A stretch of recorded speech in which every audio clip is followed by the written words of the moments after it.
in the crucible with Christ. Mukatamu ne Kristo. Oli owulidde ku kigambo omuteego oba embeera enkakali nga tolaba n'amaaso go ngeri yonna bw'oyinza kutolokera. Omugugu gwe tugenda okwetikka oba gwe twali twetisse, Kristo ye yasooka ogwetikka. So kwote nga tulina abasumba baffe, ababuulizi b'enjiri, abakadde b'amakanisa n'abavuuka envuumuulo, tugenda kuba tufeffetta mu byawandiikibwa nga tuyigira ku bigere bya Kristo. Kiki ekitegeeza okubeera ne Katonda atayinza kwabulira mu mbeera zonna. Lesson weekend katuyigire ku bigere bya Kristo. Butereevu mukwano gwaffe ali ku 3ABN ntwala mukisa guno kubuuzaako mu linnya erisinga amannya gonna erya Mukama waffe Yesu Kristo. Njagala okukwaniriza mu program lesson week eno buli ssaawa 2 paka ssaawa 3 ez'ekiro. Olunaku luba lwa Friday tuba tugenda mu maaso n'okutunulira lesson mu wiiki ebadde etambula etya. Wano tuyigira ku bigere bya Mukama waffe Yesu Kristo. Kuba tukimali bulungi nnyo nti ate oluvannyuma lw'okusumusibwa ku nsi kuno tugenda kuyiga naye emirembe gyonna mu nsi ensuubize. Kati mu studio Yunasani Matovu sirinzekka, nina ettiimu ey'abakadde bange okuva ewa Kiso. Wakati wano nnawo mukadde wange mukadde Mulwana Eric. Sebo tukwaniriza nnyo mu lesson weekend. Amina, Mukama yebazibwe. Ate ku luuyi luli tulina mukadde waffe Elda Jemba William naye okuva ewa Kiso. Mukama waffe yebazibwe. Weewaawo tubaaniriza nnyo, tusaba muwulire emirembe nga muli mu maaso ga Mukama waffe nga tumuweereza. Amina. Era mukadde wange Sebo nsaba obuuze ku mulabi waffe ali ku 3BN. Mulabi waffe wa 3BN tusanyuse nnyo okuba nti tuli wano okuweza Mukama ku TV eno, ate era tubasabira Mukama Katonda yongere okubakuuma. Weewaawo. Mukadde waffe buuza ku mulabi waffe. Abalabi abali mu eyo mu nnyama Mukama waffe Yesu Kristo tubalamusizaako nnyo. Mukama atuwa ekisa nga twogera nammwe era tusobole okufuna muwanisa lesoni byayagadde tuyige mu kutendereza. Weewaawo. Omulabi waffe tugenda mu maaso n'okutunulira obulamu obw'okutendereza bufaanana butya. Wiiki ewedde twali tutunulira ekigambo ekikulu eky'okutunulira oyo atalabika. Si kyangu okutunulira atalabika kuba amaaso gaffe twagala nnyo otambulira ku ebyo bye tulabako. Naye mu wiiki eno tugenda kuba tweyongera okulaba oyo atalabika. Oyinza otya osigala ng'omutunuulidde. Ekimu ku byama bwe bulamu bw'okutendereza. Okutendereza kulina mugaso ki ng'otambulira mu kiseera eky'ennaku? Oyinza otya okuwembejjebwa omutima n'okusigala ng'oli mugumu ng'omukristaayo? Byonna tugenda kuba tubizuula mu lesson week eno ey'obulamu bw'okutendereza. Nsaba okkirize twewombeeke tuweeyo okusaba aye tusobole kuba nga tugenda mu maaso. Mukadde waffe Ssebo tuweereyo okusaba tusobole okutandika. Katowembeeke olw'okusaba. Mukama Katonda ow'ekisa tukwoza Mukama Katonda tuwadde ekiseera kinene okwongera okuyigako. Mukama Katonda tukwoza olwa lesoni eno eyakatamu ti ate twongera okubikkulirwa kye bayita obulamu obwa bulijjo ti buli mwaka wonvu n'akagga naye nga mu byonna tumanyi nti oli wamu naffe. Mukama Katonda yongera otuluŋŋamya okutugumya okubeera wamu naffe ekiseera kyonna kwa Yesu Kristo Mukama waffe. Amina. Mukadde waffe Ssebo weebali nnyo balidda. Amina. Omulabi waffe tugenda maaso ne lesson weekend nga tutunulira obulamu obw'okutendereza. Tukwaniriza gwe yakatwegattako gwali ku YouTube Avento Productions weebale nnyo weebalire ddala. Ate akensoso njala okubuuza ku mikono gyaffe abali ewa Kiso kuba nkimanyi nti bano bakadde bange bendi nabo mubamanyi bulungi nnyo era tusaba nti Mukama ayongere okubawa ekisa kye nga tugenda maaso ffenna awamu. Tuli mutunulira obulamu buno obw'okutendereza. Waliwo olunyiri lw'okujjukira twagala okusooka otandika nalwo mu kitabo eky'Abafiripi. Abafiripi essuula 4 olunyiriri olwokuna. Abafiripi essuula 4 olunyiriri olwokuna. Pawulo agamba nti musanyukirenga Mukama waffe ennaku zonna. nate njogera nti musanyukenga. Wow. Akiddiŋŋanye musanyukenga. Nsaba munzikirize nyongereko olunyiriri olulala. Wow. Luli mu Bakolosaayi essula 3. Abakolosaayi essula 3 olunyiriri olw'16. Era Pawulo ayogera ku kigambo ky'okutendereza. Agamba nti ekigambo kya Kristo kibeerenga mu mmwe n'obugagga mu magezi gonna, nga muyigirizigananga era nga mulabulagananga mwekka na mwekka mu Zabbuli n'ennyimba n'ebiyiiye eby'omwoyo, nga muyimbira Katonda mu kisa mu mitima gyammwe. Wow. Kiraba? Kwegamba bw'ogatta ennyiriri zino ebbiri zonna Pawulo yaziwandiika. Ate ekyewuunyisa Pawulo bino abyogera ali mu komera. Ate tugezaako okunoonyereza ku context.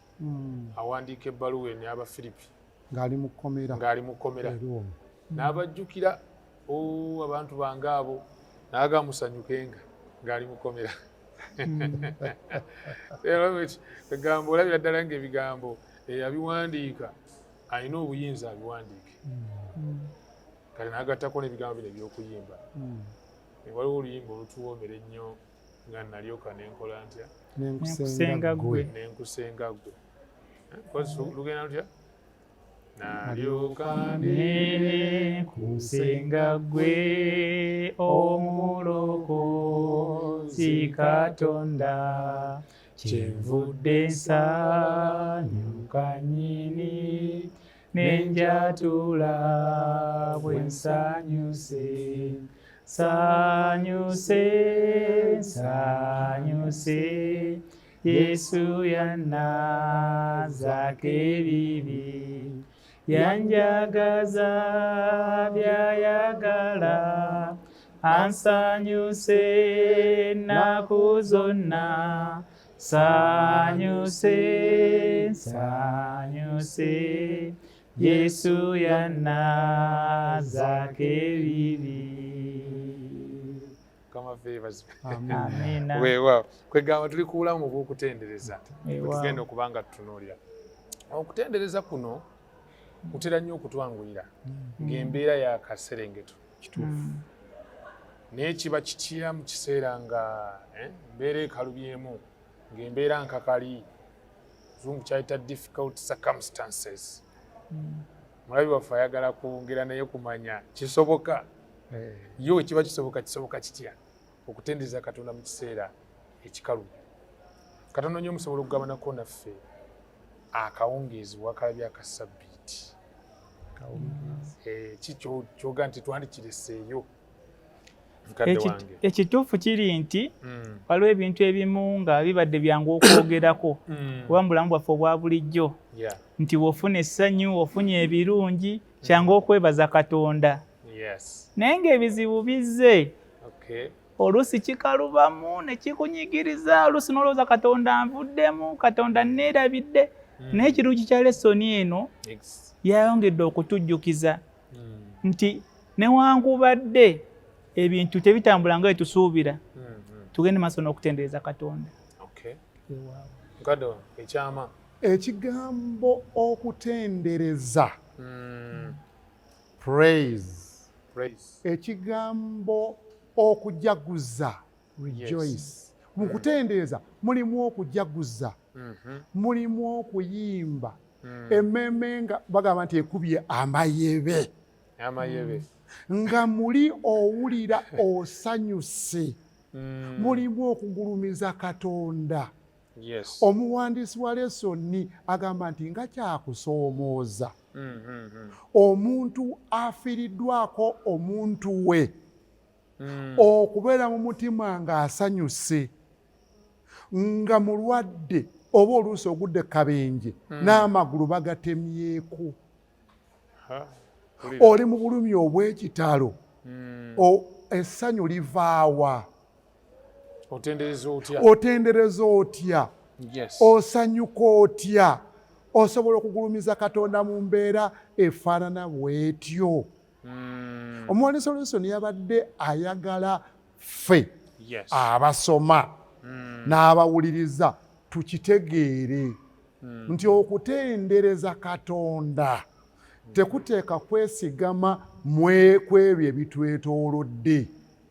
Kutendereza Katonda nga bwe tuba nawo kukkiriza mu Katonda mu bulungi ne mu bubi, n'okutendereza Katonda bwe kiteekwa okuba. Ku Ssabbiiti Oleggulo yakozesa ebigambo eby'Oluzungu, gyendera Luzungu, yakozesa ekigambo akagamba nti praise is faith in action. Kukkiriza mu bikolwa. Okukkiriza okuteereddwa mu bikolwa. Tosobola kugamba nti oli mukkiriza n'ototendereza.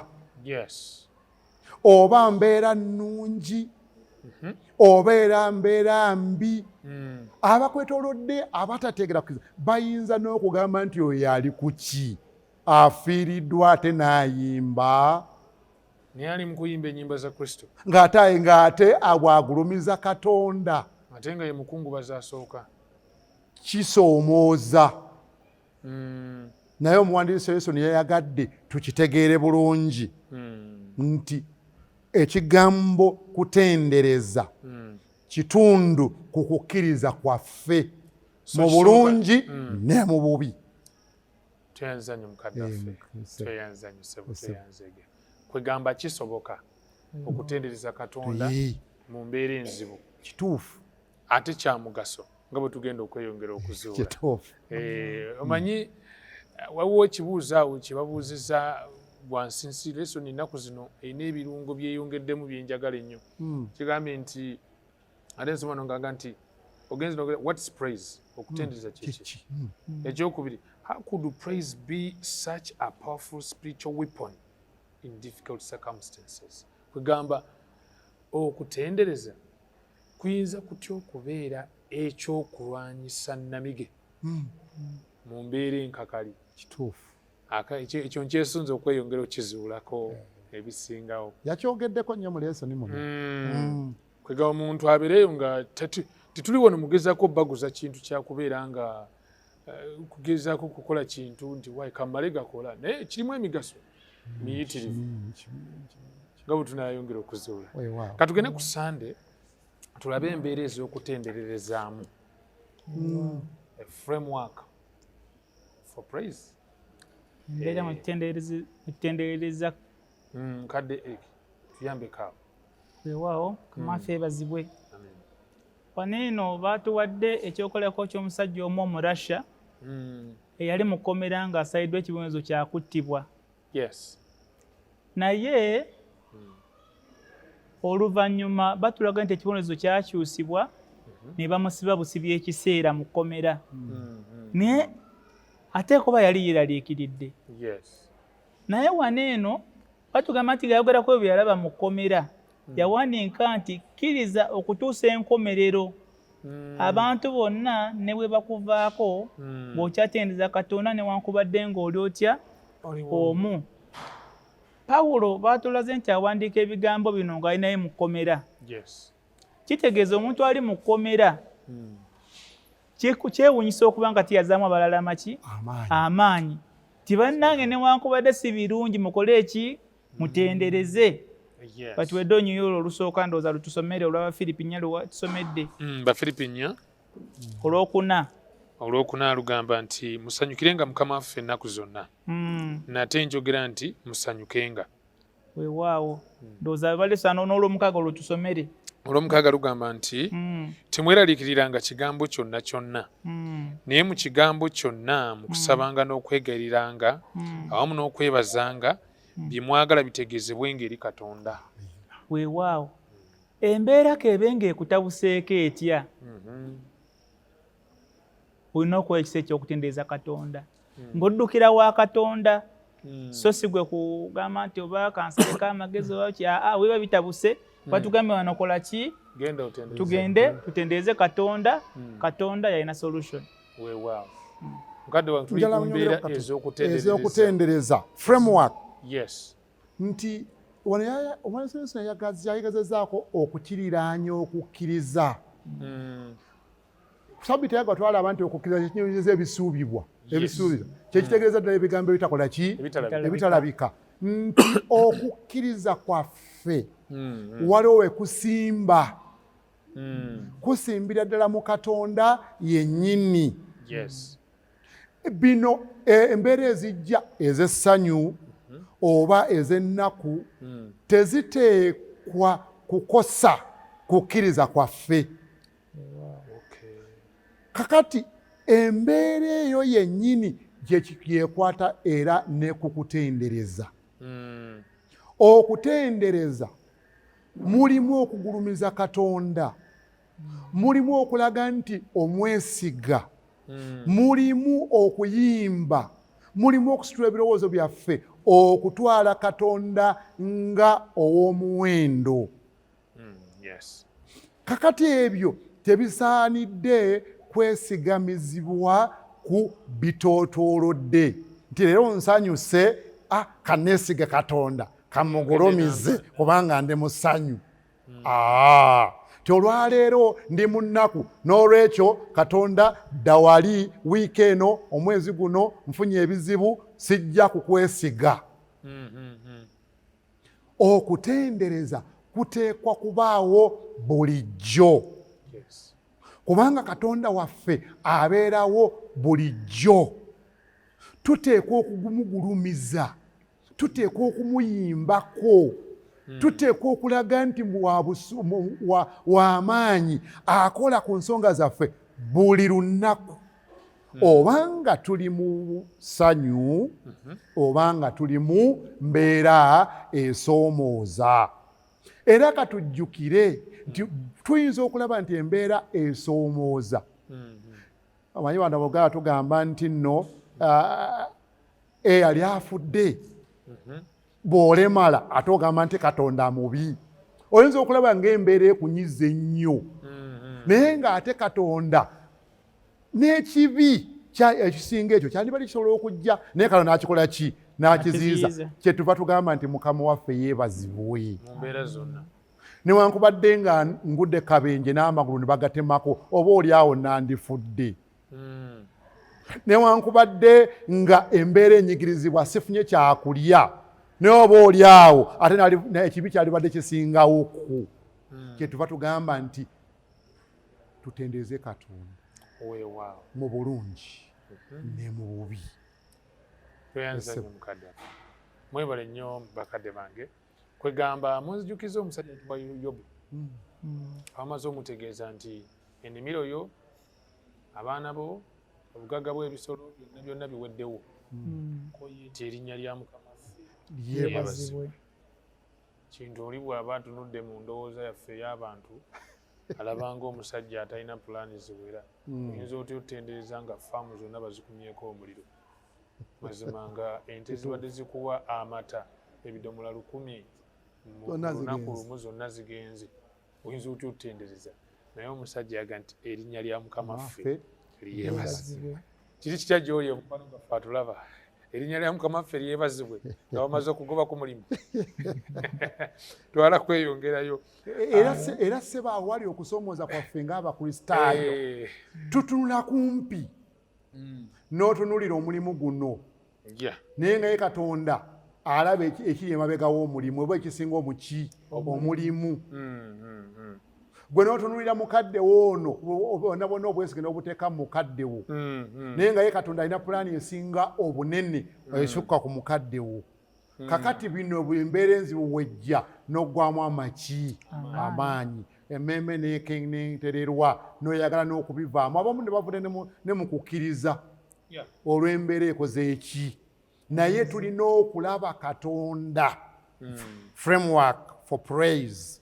Tulina okulaba mu Katonda okusukka ebyo bitukoze eki ebitwetoolodde. Bwe tunaamutegeera n'engeri ze nti Katonda taliiwo kutulwanyisa wabula aliwo ku lwaffe okutukolera ebirungi, tugenda mutendereza. Abalala batwewunyina okwewunya omusajja ono ali mu bulumi obwe. Pawulo atukubiriza okutendereza, yali namukkomera nga tamanyi oba anaavayo n'atakola oba takoze eki Tave. naye agamba nti mukama waffe mutendereze Sanyukenga. nyo okujjukira kizeemu emirundi egi Musanyuke. mutanyuke mutendereze era musanyuke ako kusomooza kunene Kunene era mu maaso awo tugenda kweyongera okuzuula ku tips oba amagezi ag'enjawulo. Omuntu kisoboka kitya okubanga otendereza ng'ate embeera ya nnaku. Twala kweyongerayoko nga tetunabagenda mu kuwummulamu twetegereze essaala kye tuyita essaala praying down walls essaala ezimenya Kumenya ebisenge ng'osaba. ekisenge ne kimenyeka naye ng'obadde osaba ng'obadde otendereza oli mu kuwuubisa ebisenge we biyiika baakafaananyo nga nengera Yoswa ali mu kuwuubisa mukadde wange sooka otuwe mu kifaananyi awo tukubire ekifaananyi ne mukadde wange ayongere okigaziya Weewaawo kama yebazibwe. weewaawo Waneeno baatulaze abaana ba Isirayiri nga bamaze bakizina kuwumpuguma mudongo emyaka 40 ana. Abantu baneeno mu kutambula abamu balina essuubi nti batuuka wali Katonda agenda bawa kiwedde nga batuuka ku kintu nga kiri buli kimu kiri kiki kiwedde naye baatulaze nti ate abatuusa ku kisenge ekyeyeriko mujjukire Yeriko abakesa abasooka ogendayo bagamba ffe tuli bwakyaka ku bo ekitegeeza embeera yali yaki ya ntiisa n'abantu bano nga basemberedde ekibuga Yeriko tulaba Yoswa ng'akisemberedde naye tetumanyi bye yali alowooza newankubadde yali amanyi alina okiyingira kuba yalina okukkiriza naye ate asinkana omusajja omusajja ono mu kumweyanjula oli ku lwaffe oba oli mulabe waffe n'amugamba ssebo nzaali wano nzaakulembera gye lyani lya Mukama amala okumugamba bw'atyo amuwa kye bayita instructions ng'omukulembeze waani w'eggye erya Mukama nga mu zo mwe mwali okwetooloola ekibuga Yeriko okusooka okumanya ennaku 6 naye nga basirise naye nga ebintu byonna bakola ki babina abaleevi balina okusika essanduuko n'ebirala n'ate olunaku olw'okusaba nga balina okwetooloola emirundi emeka 7 batulaga waneeno nti abantu bano nga bamaze okwetooloola Yoswa n'alagira abaleevi olwamala okufuuwa emirere makondeere abantu bonna ne baleekaana ebisenge ne bikola ki ne bigwa naye wano batulaze nti tekwali kuleekaana buleekanyi kuno okwa bulijjo naye kwali kutendereza ani Katonda. Teyanza nnyo mukadde kati mukadde wange bwe tukomawo mu kuwummulamu tugenda kusooka tuwummulemu ogenda kutuddamu ekibuuzo kino abantu bano batandika okufuuwa emirere n'okutendereza ng'ebisenge biri mu kuyiika oba nga tebinaba kuyiika awo ogenda okutandikira katusooke tuwummulemu mukwano gaffe ali ku 3ABN program lesson weekend ku 3ABN TV kkiriza gonda Katonda atuyisa mu mbeera zonna ze tuyitamu tusobole okukula. Mwe tuyigira okwesiga Katonda. Naye Mukama yatulekera okwesalirangawo. Obutagenda mu ggulu kusalawo.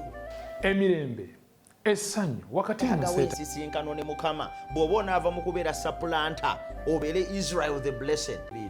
Tetuteeka kubifuna nga tuyita ate mu kumenya biragiro binamateeka. Tuyiga okubanguka mu byawandiikibwa. Gamba ng'okutukuza Sabbiiti ng'etteeka bwe riri. Okwagala abatayagalika 3 paka ssaawa 4 ng'eddiddwamu ku Sabbiiti enkya. Nange Yonasaani Matovu munnagomba lesson week eno katuyigire ku bigere bya Kristo. Omulungi ali ku 3ABN nyongera okwaniriza mu linnya erisinga amannya gonna erya Mukama waffe Yesu Kristo. Naawe yakatwegattako tukwaniriza mu program lesson week eno we tuyigira ku bigere bya Mukama waffe Yesu Kristo. Ali ku Avento Productions ku YouTube webale nnyo okuba nti otambula naffe mu aba live streaming abali n'enkwano gwe nalabye ennaku ezo ng'ali Belgium waliyo abalala bali Qatar. Thank you so much mikwano okuba nti mubeera naffe nga twongera okuyiga ekigambo kya Katonda.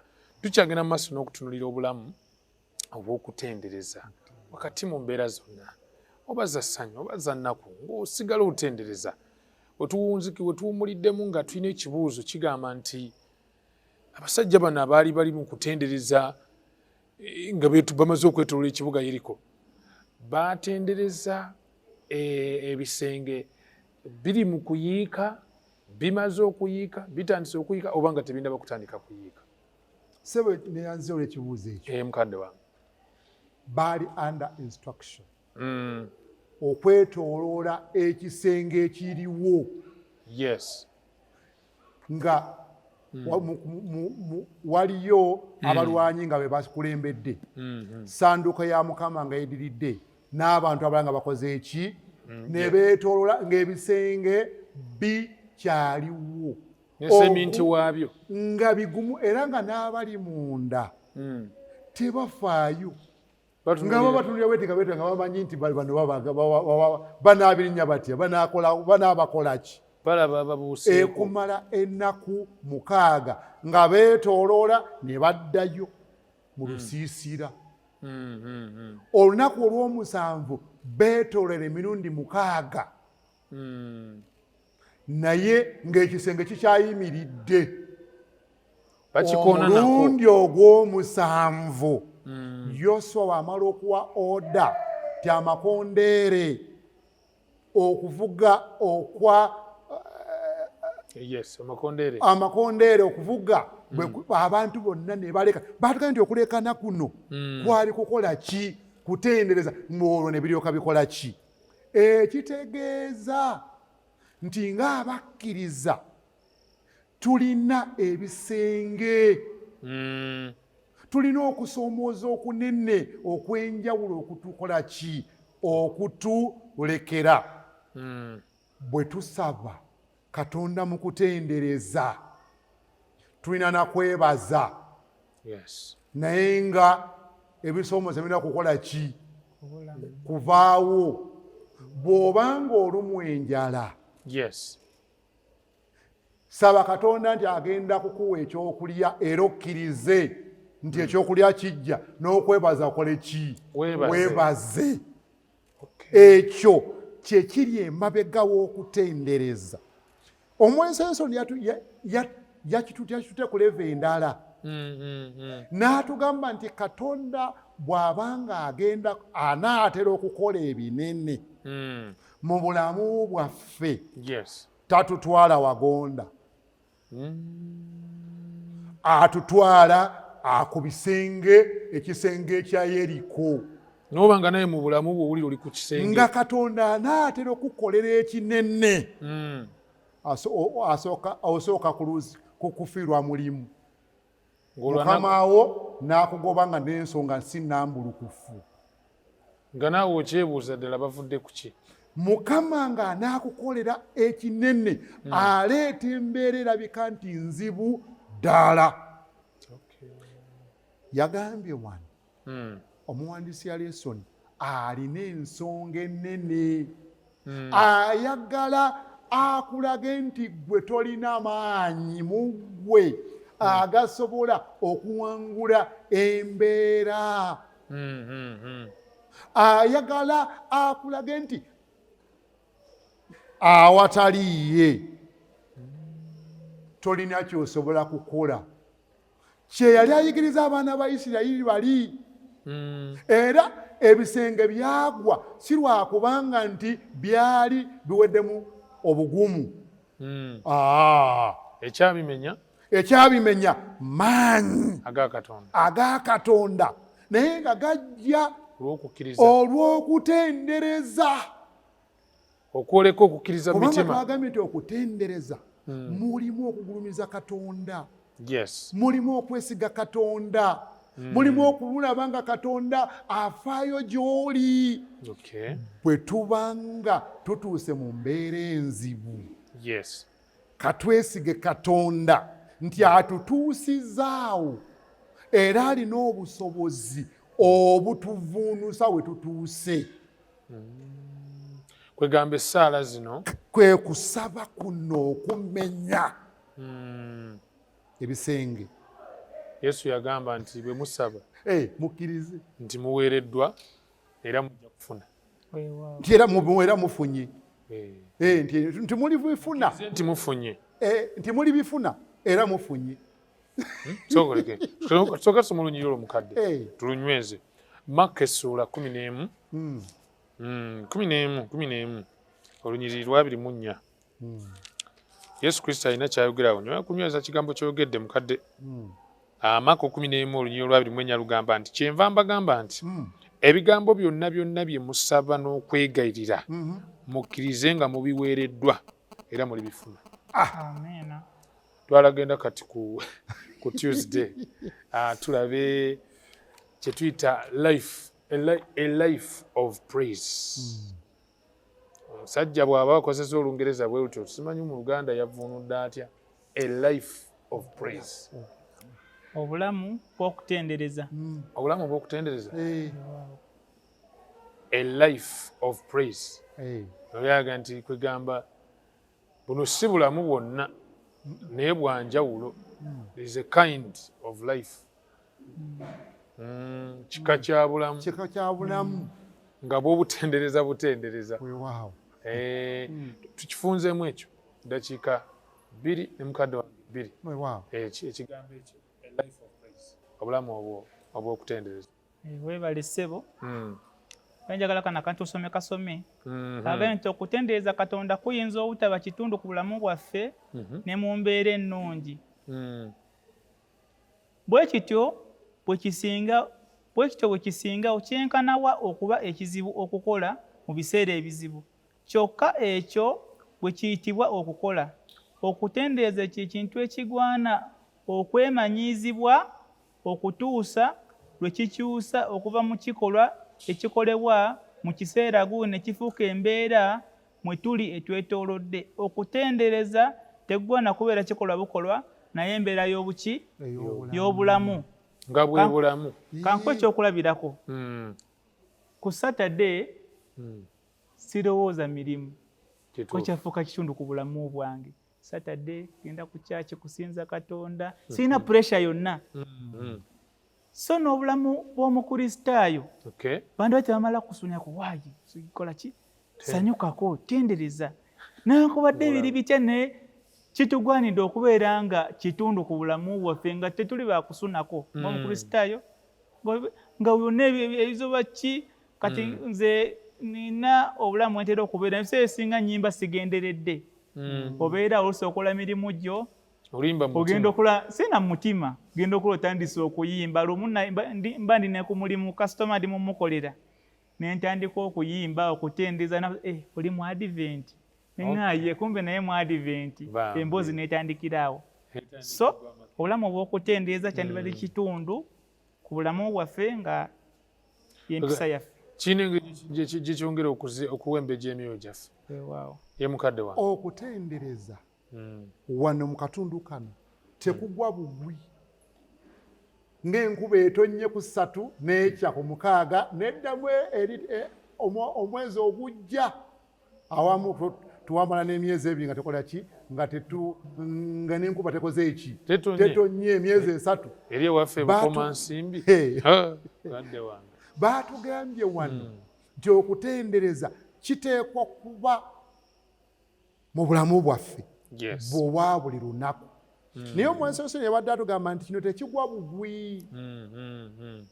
Wateekwa okubaako by'olaba ebikwetoolodde by'ojjukira by'olabako n'osinzira ku ebyo okutendereza. Baatulaze wano Dawudi ng'awa nayo nabaza ensonga nga ziringa 13 zaawa mu Zabbuli eno 145 nti Katonda atufaako. Katonda yekigo kyaffe yatuliisa yatubeezaawo okubeerawo kwaffe kuli mu mikono gye ng'alina olukalaala olw'ensonga bw'atunula bw'ati zaasakwaga nti nina kutendereza. Era wano Mwanisa Lesoni yatuwadde ebintu 3 ebyabadde bikulu wano. Batugambye nti okutendereza kuteeka kwetooloola nga tutunula mu ebyo ebitukoze eki ebitwetoolodde around us. Tulondobemu ebyo olwakino nakino Katonda tuteekwa ogumugulumiza tuteekwa omukola ki Omutendereza. n'atugamba nti era ensonga endala tuteekwa okuba nga tulina bye tujjukira n'ogamba nti yiha kati nga nze Yes. mu covid nalwala covid Okay. era bwe twagenda ngenda emmengo we bankamba nti nina covid waaliwo n'omusajja nga mugagga sagenda mwogera linnya era ku lunaku olwo baatulangirira mu covid 2 ye n'amala ennaku 4 n'afa Bambi. ng'ate mugagga nnyo nze ne mala omwezi mulamba nga ndi waki wansi naye mukama n'akola ki n'amponya kakati waliwo Amina, buli lwenzijjukira amina. embeera gye nayitamu ngamba nti mukama waffe yeebazibwe oba oli awo nandibadde nange nafa kubanga waliwo abansinga sente abansinga contacts naye nga bakola ki Bawumula. wateekwa okubaawo bye tujjukira ti bwe tujjukira bwe tuti oluusi nga tuzibiridde mwe muva okulaba obulungi bwa Katonda n'okukola ki nti bwe bibeera nga bingi mu bulamu bwaffe bibeera bya buli okutenza kuba kwa buli era baatugambye wano nti tuteekwa okuba nga tukubyogerako kugira kati ng'ekyo nkyogeddeko buli lwenkyogerako bwe mpulira Kiza kwongera kunywera. mpulira muli nga n'omubiri guggwawo mpulira nga nzikakkanyiziddwa ndaba nga ate waliwo amaanyi amanene ag'ekitiibwa amaanyi agasinga agange agambezaawo olwo mba nsobola okufuna obulamu obukola ki obw'okutendereza si kyekintu kye tugamba nti tulikifuna lejo oba luli kiteekwa kuba mu bulamu obwa buli kanaku nga tutunula ku bye twetoolodde tutunuulira ku byayita ne tubijjukirako ne tutunuulira ate ne tubyogerako nti buli gy'okoma okwogera ku kintu Mukama kyakkoledde abawulira banywera nga bwe tunakira mu maaso awo nti era naffe tukola ki tufuna ensonga entuufu ey'okutendereza Katonda. Weewaawo. Manyi mukadde wange kyemwongedde okuntuyambako ffe ng'omulabi kyekino obwedda neebuuza naye okutendereza teeka nti nina kugonda bugonzi nti owaayi embeera ekalubye katutendereze manyi mukadde yakinywezezza nnyo yagadde nokaaba amaziga awo ng'akyogerako owaayi katutendereze naye nyongedde okiraba nti emu ku nsonga eziyinza okusobozesa okutendereza kwe kubeera ng'ojjukira ebirungi Mukama by'akoledde. Kwegamba oli wa Zabuli 16 Lunyolo 12 lugamba kiki ndisasula Mukama olw'ebirungi byankoledde. Kwe ndigenda nemuweera obujulirwa mu maaso g'abantu be. Ati olumu tulinda abantu abangi naye n'omu bw'ati mu takisi osobola omutegeeza nti nze nno Mukama nga nsaasira kati nze Mukama annyamba nnyo otambula ku luguudo olw'e Masaka buli kadde nduyitamu naye nantuusa mirembe nenzira mirembe. Nosanga bitwera bigudde bingi byetusanga n'obasanga ku makubo ate naddala olwaffe olw'e Masaka naye ezaani kwegamba buli ensonga ezo naawe ziwandiika eyo. Fact gwali ku Avento Productions ku YouTube osobola okuwandiika wali mu box yaffe ya comments n'owandiikayo ku nsonga tuwe ku bujulizi weewo Mukama kyakkoledde ekyandikuwadde oluyimba ku lulimi lwo n'oga nti Mukama yeebazibwe wadde embeera si nnyangu naye olwa bino wammanga byankoledde sigenda kulinda mbeera kutereera okumutendereza kamutenderezeewo. So gabanako naffe ebyo Mukama byakkoledde eyo ku comment box yaffe twala kweyongerayo nyambye okwongera okujjukira oluyimba lwaffe olugamba count your blessings. Oluyimba olwo olugamba bala emikisa gyo bala emikisa gyo bala emikisa gyo. Kati twagala kutunuulira omujulizi ono alumiriza sajja Pawulo ono ali mu kkomera ne Siira. Sajja baali bamanyiira kuwulira gundi ono sajja olya babayingizanga bakolima naawe kijja kugwako n'ebiringa ebyo naye ate bano nange baneewunyisizza kadde wange oso tuyambako awo okwogera okubeetegereza tuli Weewaawo. mukutendereza Omanyi waliwo ebintu ebimu nga wekibisomako naffe bituzaamu amaanyi. yes yeah Kuba Pawulo ne Siira bali ku mulimu gwa Mukama nga babuulira njiri. Akawala akaliko dayimooni ne bakagobako dayimooni. which is good Oyo kyali kirungi.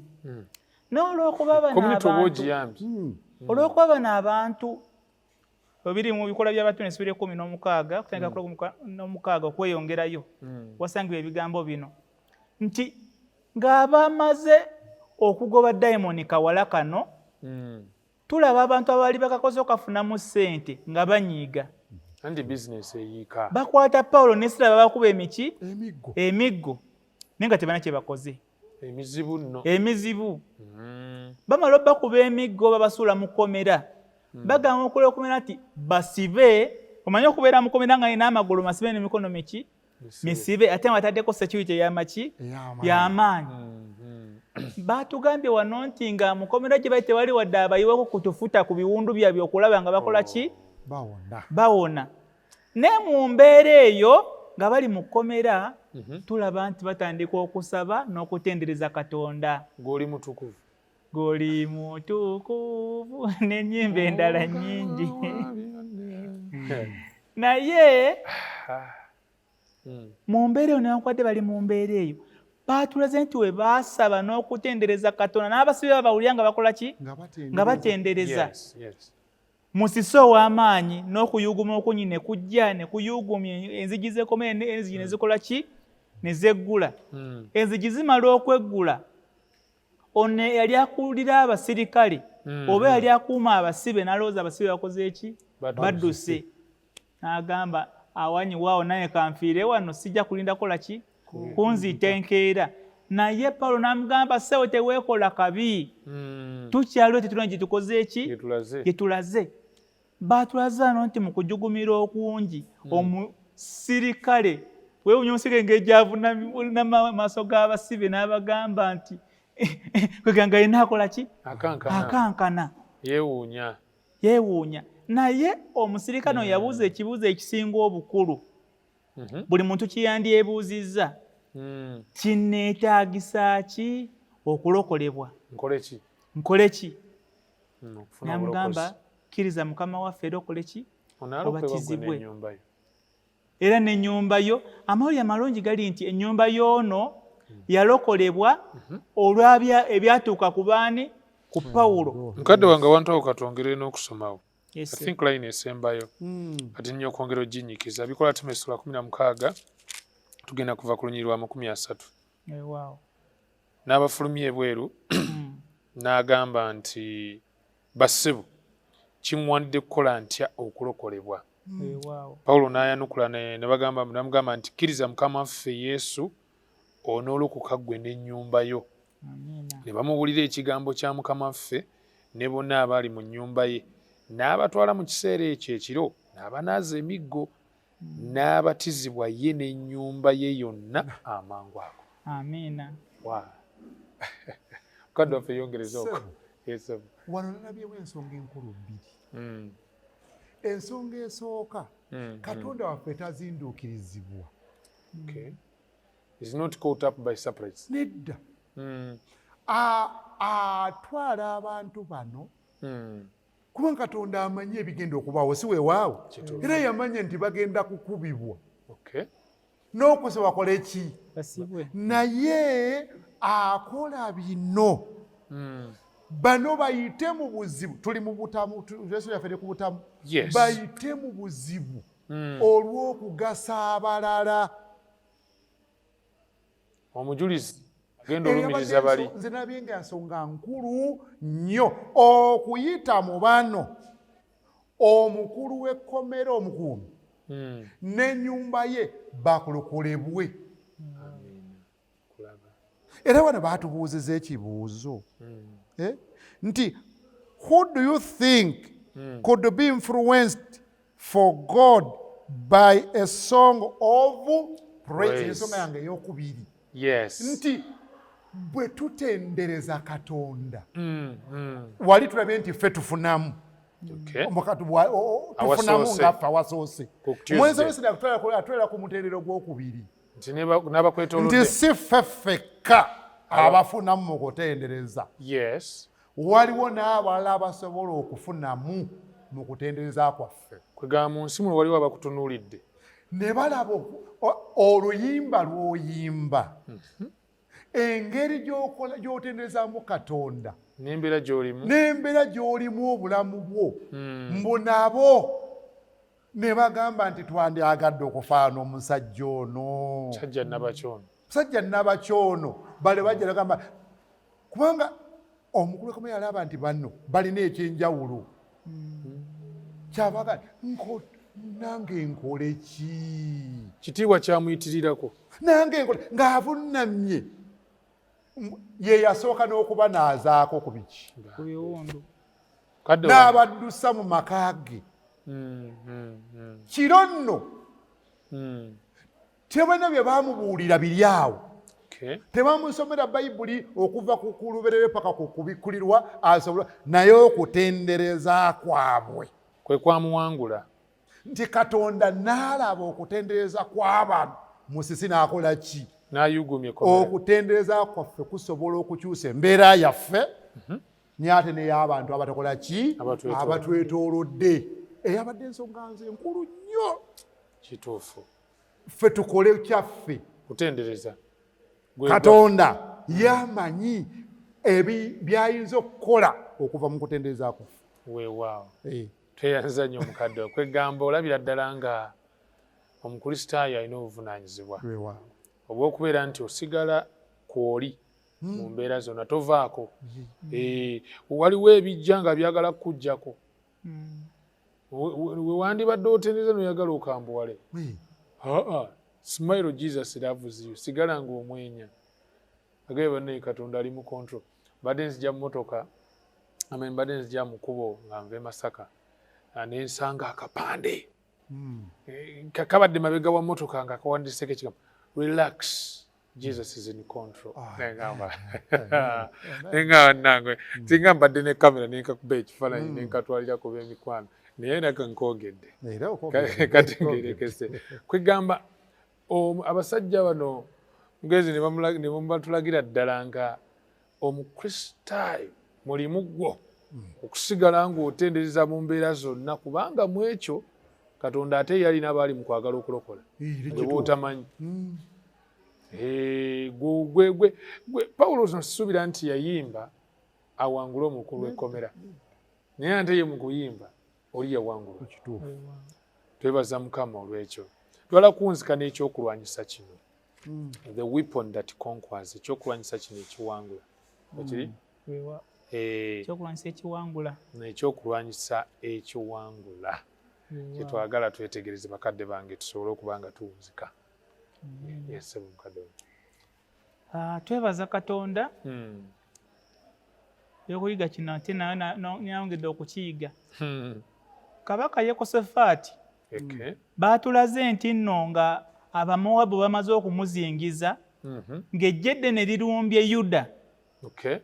Olwafuna amawulire mu ssula y'ebyonnyo olwokusatu ne bagamba nti bitusomere awo ebyomumirembe 2:3 ebyomumirembe ekyokubiri 2:3 Bayibuli egamba nti Yekosafaati n'atya ne yeeteekateeka okunoonya Mukama n'alagira okusiiba mu Yuda yonna. Yekosafaati ono okusooka byonna batulaze nti yatya. Naye newankubadde yatya, solution gye yakola teyayagala kwemayira n'alagira mu Buyudaaya yonna bakole ki? Basiibe. Yeetegeka okunoonya ani? Mukama.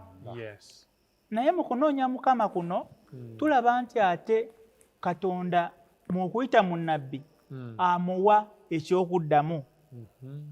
Wanene batugambye nti omwoyo wa Mukama bwe yajja ku Yakaziyeri yalangirira n'obuvumu nti temujja kwetaaga kulwana lutalo luno. Mwesimbe muyimirire buyimirizi mulyoke mulabe Mukama omulokozi ali mu mmwe kyakola. Oluvannyuma lw'ekyo baasinza Katonda nga bayimba ennyimba ezimutendereza n'eddoboozi ery'omwanguka. Weewaawo okuyimba kyakulwanyisa bulamu bwaffe. Tulaba mu bulamu bwaffe obwa bulijjo ntera okulaba UPDF nga bali mu lutalo, ogenda okulaba abo bataddemu oluyimba bayimba amakinga naye nga ne gye bagenda bakola ki? Kwegamba okuyimba kyakulwanyisa ekizzaamu abantu amaanyi, ate era tugende mu maaso mukadde tandikira awo. Yes, mukadde waffe. Ssebo njagala nsomero lunya olw'abiri lwankutteko nnyo. Ebyomumirembe eyabiri b'emirembe ekyokubiri lunya olw'abiri. Lugamba nti awo bwe baatanula okuyimba n'okutendereza, Mukama n'ateekawo abateezi okuteega abaana ba Amoni ne Mowaabu n'ab'oku lusozi Seyiri abaali batabadde Yuda ne bakubibwa. Bwe baatandika okuyimba kantera ebigambo eby'Oluzungu, ekikalo ky'Oluzungu nti God swung into action. Okay. Katonda ajjayo n'ag'omu buto n'ateekawo ambush. Yes. Bonna abaana bamani olutalo kumpi lwakomaawo. Bano nga bati olwatandika okukola ki? Music. Okuyimba twagambye mulimu okutendereza, mulimu okugulumiza Katonda, mulimu okugamba okumwesiga ebyo Katonda bwe yabiraba mu bantu bano. N'akola. Twetaaga bassebo ne bannyavu okutendereza Katonda. Nti bwe tuyimusa eddoboozi lyaffe ery'okutendereza Katonda, Katonda asirika busirisi. Swings into action. Akola. N'akola ku bizibu byaffe n'ebyo bye tutasuubira kukolako nabyo n'abikolako. Kwegamba oyagala okulaba Katonda ng'akola. Tendereza. Kiraba. Nange nnyongedde ekitaputwa okutendereza kuno. So awo we tuli. Juzi nali nsoma mu katabo kayitibwa Steps to Christ. Omukyala Ellen G. White nga ayogera ku kigambo ssuula nno nnamba esembayo mu katabo ako bagiyita Rejoicing in the Lord. Okusanyukira mu Mukama. Naye essuula eyo erimu story.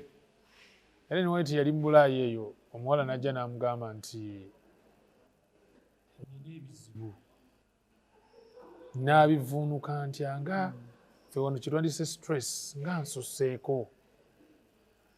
Ellen White kumukwanukula n'amugamba nti kale tofaayo nja kuba nkuddamu kangende neebake. Nti n'agenda ne yeebaka.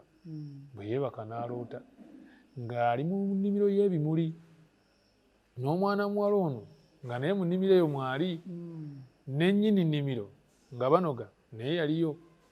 Kati baba banoga ebimuli omuwala ebimuli ndooza bye yali anoga bye bino bye tumanyi babeeta ebyaloozi. Ebyaloozi ebeerako amaggwa naye n'ekimuli kino ekinyirira. Kati omuwala ye ng'ali ku maggwa. Maggwa bannange, amaggwa agali ku bimuli ye amaaso nga gali ku maggwa. Kati oli nnyini nnimiro ey'ebimuli kujja n'amugamba nnyabo amaaso gajje ku maggwa gateeke gwe tunuulira kimuli kuba amaggwa gajja kukolobola gwe amaaso go galemeze ku bimuli. Ate noonya ensonga ddala lwaki omuntu yandibadde atendereza amaaso galemere ku bimuli. Waliwo ebintu bingi Katonda byatukoledde bitoyinza kwegaana nti bye Mukama yabikola. Amaaso galemere ku ebyo. Buli w'onaabijjukira ojja kwongera okutendereza. Ate n'ekintu kiri kye munnyonnyodde nti tujjukire nti mu kutendereza waliwo aganyulwa atalinze. Kwegamba ngenza okulaba okutendereza nga kwebulunguluddwa ekigambo kye tuyita obulokozi bwennyini.